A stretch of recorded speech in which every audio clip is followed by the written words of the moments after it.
College football nerds here to re-rank, give our ranking and our discussion about the recently released College Football Playoff Top 10. We'll get into a little bit of beyond Top 10 and our thoughts on the rest of the Top 25 as well. I want to remind y'all, please like and subscribe. And we're going to be doing a lot of content throughout the bowl season. We're going to be doing previews of more than just the playoff games. And since we've got a month gap, when those videos might drop, not so sure, which means you need to hit the subscribe and notification bell.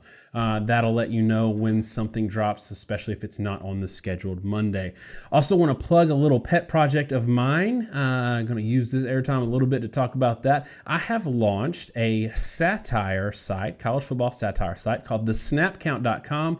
The link will be in the description. It's very funny. You should see some headlines right now. If you think those headlines are funny or interesting, please go and check it out. Hit us up on Facebook, Twitter, those sorts of things, because it's not in the YouTube space. It's more on the web space. So you'll need another way to get notified if you actually like that content. All right, Josh, not a lot of suspense for 1 through 4. We knew who we're going to get in. We're going to do our top 10, re-ranking the playoff top 10 versus the way we've been doing it so far this season, which people should realize is different than how we would seed the 4 playoff teams, because the 4 playoff teams is more of, in our mind, what you've earned throughout the season. Top 10 is, who we think are the best 10 in order. Playoff committee says LSU's number 1 in both their top 10 and their seeding, obviously, because that's how they do it. I have LSU number 1 based on what I saw this weekend. I think it's really close. I think it's a kind of a pick 'em on a neutral field, but LSU just absolutely murdered Georgia. And Georgia's defense is still elite. They've got a lot of offensive struggles, a lot of offensive issues. I will say that I think Ohio State's offense is better than they showed if Fields is healthy. But the thing that concerns me is, to this point, Ohio State has faced a light version of LSU's offense. LSU's offense is far better than anything that Ohio State's seen. Ohio State is far more complete than anything LSU's seen, I think. But I've got LSU number 1 in my top 10, and if I were seeding that way, tell me what you got. So I have LSU number 2 in my top 10, and obviously if I have LSU number 2, I have Ohio State number 1. And I think to me it's still a challenge. I had said in the past, both on Twitter and other places, and I went on Kyle Lamb's show and stated I thought that LSU would end up being number 1 when all was said and done after the Georgia game. I wasn't wrong on that. I still have had Ohio State number 1 in my rankings. And what it really comes down to me is, if you were to look at this past week, I think LSU was the better team in how they played last week. But I think a lot of that was really due to the fact that Ohio State was playing Justin Fields with a tweaked knee, and they were trying not to run him, and they were trying to do a pass-first offense, and it just didn't quite work, or at least they weren't comfortable with it for a half. And they settled down, they started playing better football, and they ran away with that game. I think if Fields had been healthy, you would have seen a repeat of it. And this is a big point to me. When you talk about Ohio State versus Wisconsin, I've already seen Ohio State play Wisconsin, and I saw Ohio State completely shut down Wisconsin earlier in the year.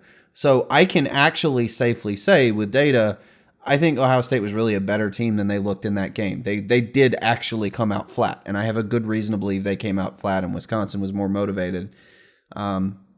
I still think Ohio State is a more complete team than LSU. I think it's closer than it has been, and that's mostly due to LSU's defense. But and this is maybe the bigger point to me, which we'll probably touch on in a minute with Georgia. I think a lot of LSU's defensive prowess in that game was probably due to the Georgia injury situation. Not saying that LSU's defense isn't really good, but LSU being able to completely shut down Georgia, I think, definitely had something to do with how many injuries Georgia had. Obviously, I have Ohio State number 2, and that's where the playoff committee has Ohio State. One of the things that concerned me in the Ohio State-Wisconsin game was the fact that Justin Fields had to throw the ball, and I think he proved to be a lot less accurate than I wanted him to be. But we saw this last year when Tua had a similar injury, talking about a top flight quarterback with the same injury. It does affect how you do your footwork. It does mean you sail balls a little bit. So with Okudah being hurt in that game too, I think that affected them defensively. I still think they're a really, really good team. I think neutral field, that would be a hard game for me to pick. So we'll see. But I've got Ohio State number 2. Number 3 is Clemson. But, man, also for me, Clemson, they're scary right now. They ain't played nobody, but they're beating the absolute crap out of who they're playing in a way that, I mean, look, they're beating Virginia, who is a ranked team, for better or worse. They're beating Virginia the way that Ohio State beat Miami, Ohio, or LSU beat Georgia Southern. That is hard to do unless you are truly an elite team. So throughout the year, we've kind of poo-pooed Clemson because they haven't played anybody. They played North Carolina close.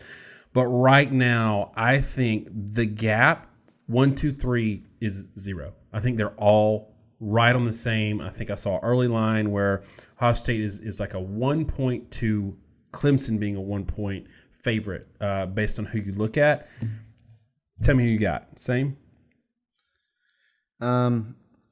So, yeah, same. Clemson number 3. I agree with you. Clemson is a lot closer to the top 2 in a scary team in their own right than I was expecting. I think I heard where an early line was starting to suggest that Clemson's going to come out as a 2-point favorite over Ohio State in the playoff. I'm not shocked. I tweeted about this during the game with Virginia. I was really trying to nitpick because of who Virginia is. I saw some signs with Clemson where they look like an unstoppable force. I also saw some signs where I think maybe they could have some issues. It's worth noting with Virginia, right? Virginia is a ranked team, quote unquote. They're 37th in SP+. Defensively, they've suffered a lot of injuries and they've just flat collapsed. They're 36th defensively. They're not as good defensively as, say, Tennessee, who's actually 19th, or Texas A&M, who's 24th. They're more akin to, looking through it, like Memphis is 33rd in the ranking. Virginia Tech is 38th. South Carolina is 29th. I mean, it's a big deal to beat someone the way that they beat them, given that ranking, but it's not necessarily shocking, especially given the fact that Virginia is falling off. That said, what I was impressed by was the way Trevor Lawrence accurately threw the ball and hit targets kind of in a way they hadn't been able to do. They just hadn't been efficient against air early in the season, and now they were being very efficient, throwing the ball downfield whenever they wanted. Obviously, the run game's always been great. The defense is awesome, especially in the front 7. My nitpick is the back 7 of Clemson gave up some plays, especially early when Virginia was able to be more balanced. I think that's kind of the thing that keeps them holding back around 3. They haven't faced anybody that has even a remotely good offense and passing attack all around, and no, Virginia is not there. So I think 3 is fair, but there's every reason to believe that Clemson may actually end up being the best team of the group. Yeah, and it's a little frustrating because Clemson was playing bad early in the year. What happens if they play in Oklahoma, Ohio State, or some good team early in the year and aren't afforded the time to work out all the kinks? That's, I think, where people are going to pick on Clemson's schedule a little bit. Number 4, Oklahoma. Oklahoma for me as well. I don't love that they went to overtime with Baylor. I don't love that they got, granted there were some great plays, but they got out-schemed a little bit by a scout team third-string quarterback. That scares me when they're going in to face Joe Burrow. We're hearing a lot of grumbling from OU fans about total defensive rankings, ignoring the fact they're still around the 50s in scoring defense. I think it's a vast improvement over 2018 defensively. I've been a cheerleader for that improvement all year long, but the offense has taken a clear step back. 2018 offense scores 45 against Baylor. They score 50 against TCU. So there's some concerns there. I think losing Trey Sermon hurt a little bit. I'm not going to get into it. We're going to do all these previews, so I don't want to go too long. OU number 4, give me yours. I also have Oklahoma number 4. I think it's hard to argue for anybody else in that slot, given what Oklahoma's done. I'm with you. I've got some concern. And by the way, when I cite SP+, I'm actually citing last week's numbers. This week's numbers don't exist yet, but they're not going to change much. SP+ isn't overly reactive. It takes the whole season into account evenly. Oklahoma's 41st in defensive SP+. Now, they were in the 90s last year. So to your point, they've improved substantially. And like I said to somebody on Twitter, it's still debatable whether you want to consider them good, because they've also played only a couple teams in the top 25 in SP Plus offense. Texas is up there. Baylor is up there, though they'll probably fall off a little bit. It was a weird situation, too. And the other one's Oklahoma State. And then of those 4 games they played, 2 of the 4, they're playing backup quarterbacks with Baylor and the Oklahoma State game, which it makes it really even that much harder to evaluate Oklahoma. But I still think, Oklahoma is the number 1 offense in SP Plus, and they do have a very good offense. They are very hard to stop. I think they're a better version of Ohio State's offense. Not to say Ohio State's offense is bad, but everything Ohio State does in terms of spreading the field on you and running the ball with power, Oklahoma does it in a more clever way, in a more effective way, in a more consistent way with more explosiveness. The difference is the defense is just not up to par with, say, Ohio State, or really even the other two. I mean, Clemson and Ohio State's defenses are both top 3 units. LSU's is not a top 3 unit, but they're still quite good, and there's still a pretty good gap between them and Oklahoma. Okay, so this is where we finally deviate from the committee. They said Oklahoma and Georgia was the debate for number 4, but I don't think it was a close debate, just because they've got to debate the next team, so that's where it was. They've got Georgia number 5. You and I differ a little bit in philosophy and how we rank. I rank more on what the team is today and not necessarily what they've done throughout the course of the season. That's why I dropped Alabama when Tua got hurt the first time. Then I really dropped them when Tua got hurt the second time. I've got Georgia at number 6. And that's just because, and I could see them sliding a little more depending on how the health of these receivers are. I didn't love the offense. I don't think that they would, and we'll go ahead and do the next one. Oregon is my number 5. I don't think they beat Utah the way that Oregon beat them. I don't think they beat Oregon right now. That team is just a little dysfunctional. I could see an argument for dropping them even lower than 6. I'm sure a lot of you SEC haters out there have them at number 146. So where do you have Georgia on your list? So Georgia for me is number 5. And as you said, it's more a philosophical difference, not really a difference in how we see the team too much. Now, both of us have been pretty critical of Georgia throughout the year when comparing them to playoff teams. The last part of that statement is pretty important when comparing them to playoff teams. And the reason was Georgia was not ever getting any distance on teams that were, average to bad. And they kept playing these close games. Obviously how they lost to South Carolina, but they nearly lost to Texas A&M. In fact, there was a kind of a blown pass interference call at the end of the game with Texas A&M, and that game was 19-13, where A&M may very well have beaten Georgia. That was a canary in the coal mine to us all year. Now, the philosophical difference is I still look at that and say, okay, that happened, but Georgia still won, and they still found ways to win those games. They still found a way to beat Florida. They still found a way to beat Auburn. When I looked at that game at LSU, I do put into consideration the injury situation at Georgia. DeAndre Swift was not in any way healthy. He's one of the best backs in college football. It's probably going to be interesting to see if between he and Etienne, who ends up being the better NFL back. And they used him pretty much just as a decoy. They had a couple gadget plays, and that was it. Cager was out. We've already seen through the season that Georgia wasn't the same without Cager. Blaylock goes down in the first half, and Pickens was suspended. I knew once Blaylock went down, Georgia, to make that game competitive, had to keep it with under 2 touchdowns at the half because they were not going to score. And they might be able to score with Pickens in the second half. But really, I think if Georgia had Swift, Pickens, Blaylock, and Cager, that is a more effective offense. And I think they do score something more like 17 to 20 points than LSU.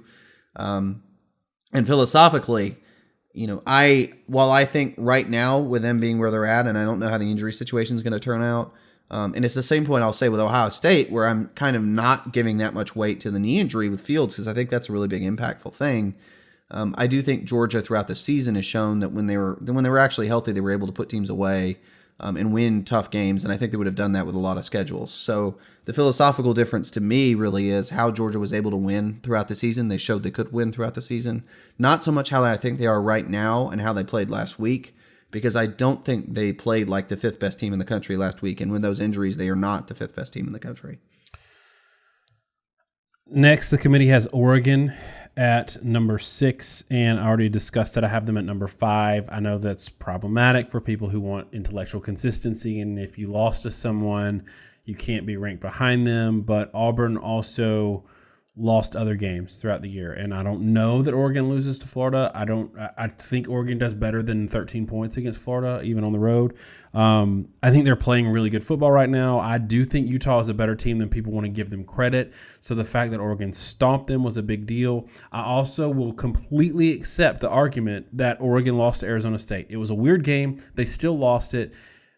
In a lot of ways, they should be punished, but we're talking about a clump of teams that all have flaws, so it's really hard. I've got Oregon at number 5. I think they would probably beat the rest of the teams behind them if they played today. Where do you have Oregon? And this is where we're going to diverge quite a bit, but I'm going to make the caveat before people get too mad. I could buy almost any argument, really, for the rankings between about 5 and 11. I have Oregon at 9, and this gets back to the philosophy that I was applying earlier. Oregon, if I were to look back at it and say how would Oregon have done with somebody else's schedule? Well, I already know Oregon lost to Auburn. Like, I already know that happened. And you've got Georgia and Florida and Alabama and all these teams that played Auburn, and Georgia and Florida beat Auburn. Alabama did not, but best case here, we're saying they had the same result that Alabama did. Oregon did not really accomplish a whole lot in the season. I mean, however much weight you want to give to Washington, and their only win is over Utah, and Utah does not have a ranked win. There's a little bit of a deck of cards there to me. I have Oregon at 9 because I think 9 is a good ranking. I just, looking throughout the season, I have to start from my view. You have to start from the point of if Oregon played Auburn, would they beat them? The answer has to be no, because they lost. And if that answer is no, and I look at the way they played out the rest of the year, and they had some close games. I mean, close game to Washington State, Washington to, kind of pulled one out at Cal. I don't know that they do great with a real schedule. And that's why I have Oregon at 9, even though I think they played awesome last week. And I think they're, to your point, in a more recency factor, a much better team. Again, though, even the last couple weeks, Oregon State, Arizona State, they were not overly impressive. Okay, next. Committee's got Baylor at 7th. I have Baylor at 8th, and Oklahoma fans want Baylor at 5th. I don't think Baylor is great. A lot of what they struggled with against Oklahoma was execution stuff. I noted they were rushing 3, dropping 8 against Oklahoma, which is the newest. It's the new thing, and everybody's trying it. Georgia tried it against LSU. It was not effective. They're rushing 3, dropping 8, giving 8-9-yard cushions on the outside to both wide receivers and especially CeeDee Lamb, and then missing tackles. The first 80-yard pass that CeeDee Lamb got, there were like 4 missed tackles that all they had to do was push him out of bounds. He's right on the sideline. All they have to do is push him out of bounds. They get their hands on him, and it wasn't. I think CeeDee Lamb is very hard to tackle. We saw this last year in the playoff game. He was out physicaling Alabama's secondary. That's not what happened in this play. That's not. So for me, there were execution issues, not just Oklahoma is so great and Baylor got overwhelmed. I have concerns with Baylor against Georgia, because I think Baylor's offense is not great. I do like Baylor defensively as a collective. They're not super athletic, but as a collective, they're very well coached. But I got them at number 8. Tell me where you got Baylor. So I don't even have Baylor in my top 10. I have them, to extend it out, I'd have them at number 11. I have issues with Baylor comparing them to top 10 teams. I mean, early in the season, we were fairly critical. We weren't sure how good they are. And we did conclude, especially after that first loss to Oklahoma, that they were a good team. And we really weren't sure of that between the two of us before that loss, because they had, a whole bunch, like Rice, West Virginia, 1-score wins over bad teams, Texas Tech. That didn't give me any confidence, but I do think they are a good team. I don't know that they're an elite/great team by any means. I think they're well coached. I think they're sound all around. They've got, 1 or 2 guys that can make plays on offense. I think Brewer is a competent quarterback. I don't know that he's a whole lot more than competent to solid. And then obviously with the injury situation, their offense went completely in the tank. So, that's kind of where I'm at with Baylor. I think they're a pretty good team. I think they have a pretty solid defense, but I think they're just too unspectacular, I should say, on both sides of the ball.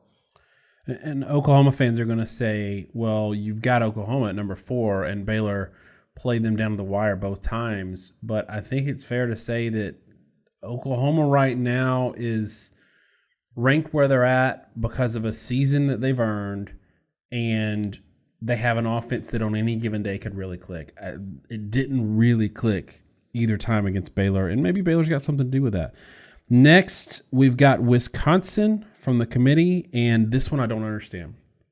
And we'll get into this a little bit, how I think the committee is being a little ridiculous with Alabama and with G5 teams for opposite reasons. But Wisconsin right now, I don't think that anyone, and we're going to be accused of being SEC homers here, I don't think anyone would take Wisconsin right now over Florida or Alabama. Maybe over Auburn because of the matchups, not necessarily because they're that much better team, but the matchups in terms of offense and defense. Wisconsin threw the kitchen sink in the first half against Ohio State and then went into a shell in the second half. They didn't, in either game for 4 quarters, did not belong on the same field as Ohio State.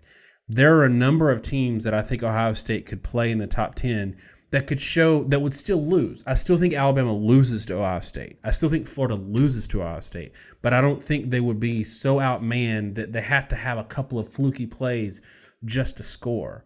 And that's what we got with Wisconsin. I don't have them in my top 10. And I think Oregon right now, if I was picking that game, I think Oregon wins that game pretty handily.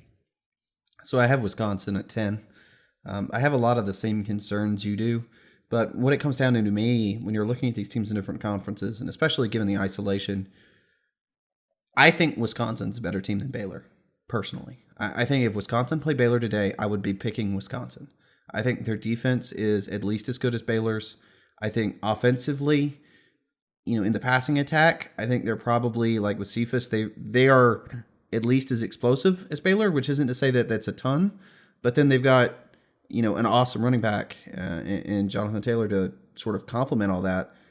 I think they're a better version of Baylor. So I have them, as I said, Baylor would be 11. I have them at 10, just ahead of Baylor. I agree with you. I don't necessarily think that they would beat Florida right now, and I think it's pretty silly. I get you don't want to punish Wisconsin for losing in a championship game, but they got the same number of losses as Florida, and I don't think they beat Florida. So I don't quite get why they're number 8, or at least I don't agree with it. Yeah, and I get the whole, I think they're overweighting winning a division, especially an easy division, and that's why I don't think that Virginia should be ranked. Yes, I get it's important to win games, win divisions, win championships, but you also have to wonder how much credit are we giving a team just because they happen to be in a weak division, aka geography. So I think it's a little bit ridiculous. They've got Florida at number 9. I have them not too far up at number 7. Florida, to me, has played pretty good, pretty solid football this year. You and I both think that Frank's going down was a blessing in disguise just because we've never been super high on them.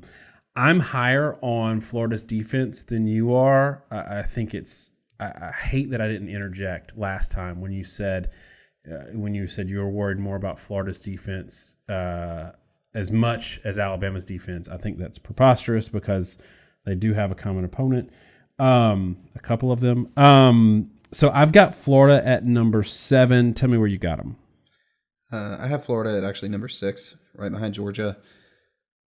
I think Florida is a really good all-around team. And, if I could take back that statement with Florida's defense, I probably would.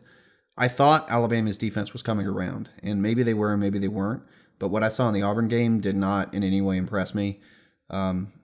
Florida's defense is better than that. They have played pretty well. They've had their issues. The one bad game, though, was LSU, and LSU's kind of done that to everybody, including Georgia, that I do think is an absolutely elite defense. They're just, if you're playing in a truly elite offense, you're going to give up a lot of points. and that's what we saw. But I think Florida is also a very consistent, effective offense, very quietly. Florida's played good football throughout the year. I kind of see Florida at 9, to be honest. I see it as, frankly, an insult. I mean, they went out and they demolished Florida State.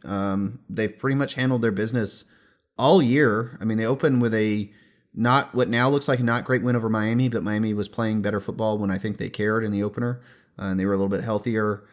Beating Auburn by 11 points is a big deal. I mean, their losses are to what is the current number 1 team in LSU in a game that they kind of fought down to the end, and then a 1-touchdown loss to Georgia that's at number 5. Florida, I think, is really the forgotten team in these playoff rankings. They have played good football all year. They're a little bit behind LSU and Georgia, not a lot behind LSU and Georgia. And I do agree with you. I mean, I'd pick them against Wisconsin. And moreover, I don't really know that they've not accomplished as much as Wisconsin has on top of that. Yeah, and it's worth noting that Baylor, in comparison, barely has a ranked win in beating Oklahoma State. They beat them soundly, but that's barely a ranked win. The rest were unranked teams. Their best wins this year were the 2 losses to Oklahoma. So do with that what you will. Number 10, committee has Penn State. I've got Penn State there as well.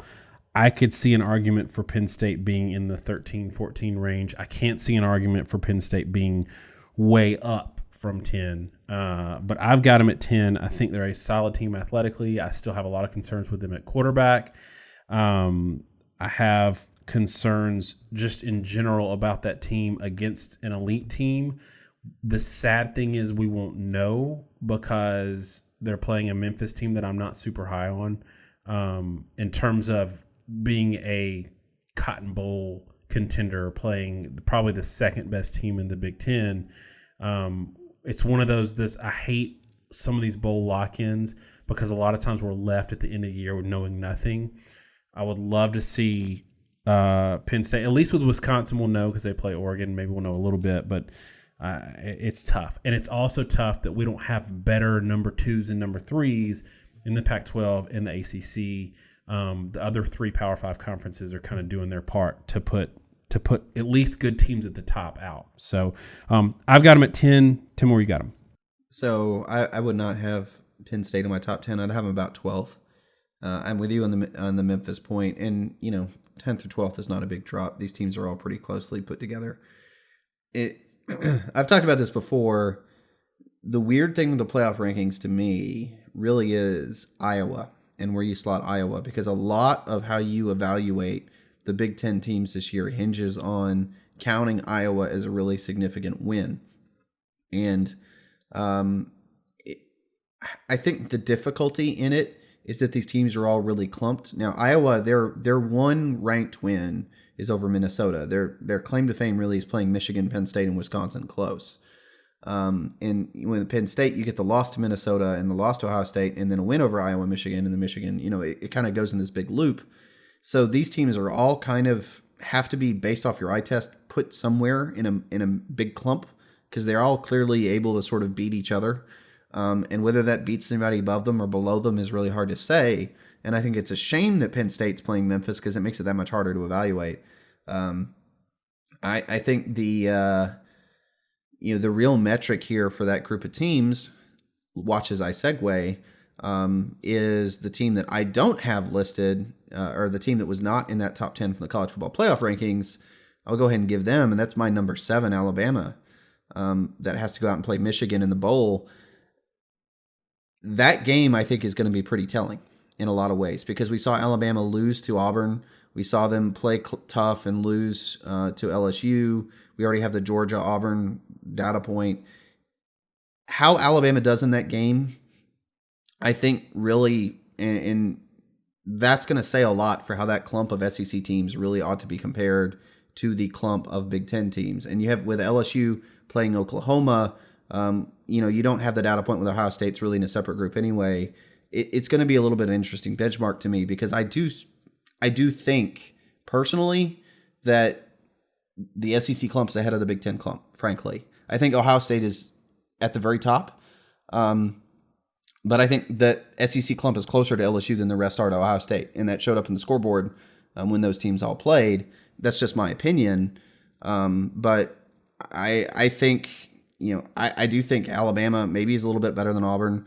I think they probably beat Penn State, and that's why I have them where they are, and where vice versa. I mean, do you have any thoughts on that? And especially, I know you have some thoughts on Alabama's ranking, and especially compared to Utah's.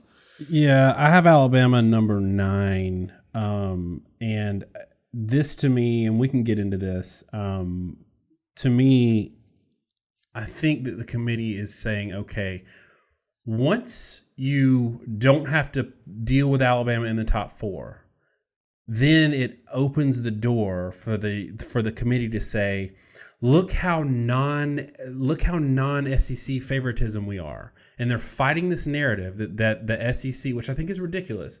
And this is where we're going to lose a lot of people, because we got a lot of fans that think we're SEC homers or whatever. I hope that we have earned a little bit of license to go in this direction, because we've been very objective this year and every year, frankly. Alabama at 13 is asinine. It is absolutely ridiculous. You cannot tell me if Alabama played Utah or Penn State or Wisconsin today that they wouldn't be favored. I'm not saying those teams, it's unfathomable that those teams could beat Alabama, but what you're saying is, okay, you didn't beat any ranked teams this year. All right, they dragged everybody they played, and then with their backup quarterback, they lost to, a top 12 Auburn by 3 points on the road. They lost to the number 1 or number 2 team with their quarterback, very close. I think this is them saying, okay, we need to fight this narrative that we're SEC, we're pro SEC. Let's drop Alabama as far as we can, and then when they're not playing, let's drop them again. It's asinine to me, because are you telling me that the difference between Alabama and Penn State is the fact that Penn State had Iowa on their schedule and Alabama didn't? Alabama didn't have any of these 8-3, didn't beat nobody, but I'm ranked because I got a clean win-loss record teams on their schedule. They had elite teams and bad teams, and they handled their business against bad teams. They didn't they didn't beat Pitt by 7 points. And then they don't have ranked wins on their schedule because we've got all these G5 teams in the top 25. And I'm going to turn it over to you because, maybe we can talk about something non-SEC related. You had some thoughts about how many G5 teams are ranked, and I'd love for you to get into that now, and I'll stop talking. Right. So I think one of the more notable things here is the constant point about how many ranked teams you played. And we've heard that from a lot of teams in a lot of different conferences, and how many ranked wins you have. One of the challenges is there's just not that many ranked P5 teams. And I'm not sure if people fully appreciate what happened here, but we ranked a ton of G5 teams in the top 25, some of them with a bunch of losses. And that by necessity means you don't have P5. So you've got Navy in there at 23. You've got Cincinnati at 21. With all due respect to Ohio State fans, I think Cincinnati with 3 losses and a G5 at 21 is very aggressive.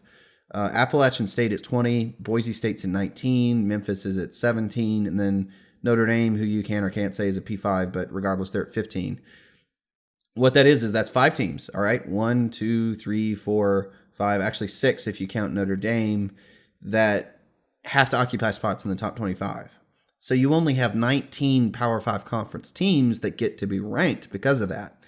And what that's keeping out of the rankings right now, if you look at the AP, Virginia is receiving votes. Kansas State received votes. Texas A&M received votes. Iowa State received votes. Arizona State received votes.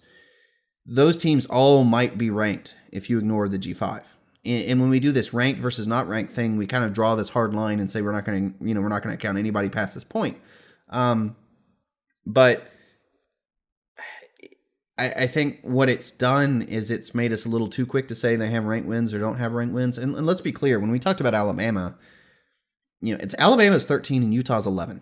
And we did tweet about this too. Our Twitter's CFP nerds. Utah has no ranked wins either. And Utah is 11-2. Alabama is 10-2. Utah was not really competitive in their 2 losses. One of them was to an unranked USC. They only played one ranked team in their conference championship game. They got blown out in that game. Both teams are not teams that you would not expect that Oregon would beat LSU. You would not expect that USC would beat Auburn. Alabama played those games closer. They were a lot more dominant in the rest of the schedule.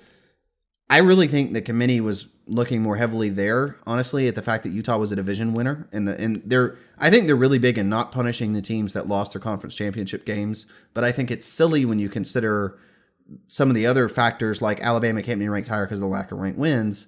But then you put that on top. My point that once you get past Alabama at 13, how many ranked P5 teams exist past Alabama? It's 6. There's only 6 more they could possibly have beaten. So it's really freaking hard for that like second tier group to actually distinguish themselves. The only way it can happen is if you have a group that beats each other, which is what the Big Ten group is, where they all beat each other. For everybody else, you just kind of run out of, Alabama doesn't really have the opportunity to play anybody in the rest of the top 25. I mean, there's no SEC team in the rest of the top 25 past 13. And unless they happened to have scheduled Michigan, Notre Dame, Iowa, Minnesota, USC, Virginia, or Oklahoma State, they weren't going to have a ranked win on that resume. So the effect of the G5 teams in the top have really skewed the narrative, I think. And we get really bad about the ranked wins thing, and we kind of miss the fact that, okay, only the top 10 teams really were able to beat a ranked team. And beyond that, the only ranked wins are mostly Big Ten teams over those Iowa and Minnesota teams. And we're making this about Alabama because it's really not about Alabama. It's about any time this ranked win narrative comes up. If you crush everybody and you're not playing ranked teams, that's not your fault. For example, Alabama doesn't have any ranked wins. Virginia is in the playoff committee's top 25, so Clemson has a ranked win over Virginia. They beat them 62-17. Virginia has also lost to Louisville, to Miami, and 15-point loss to Notre Dame.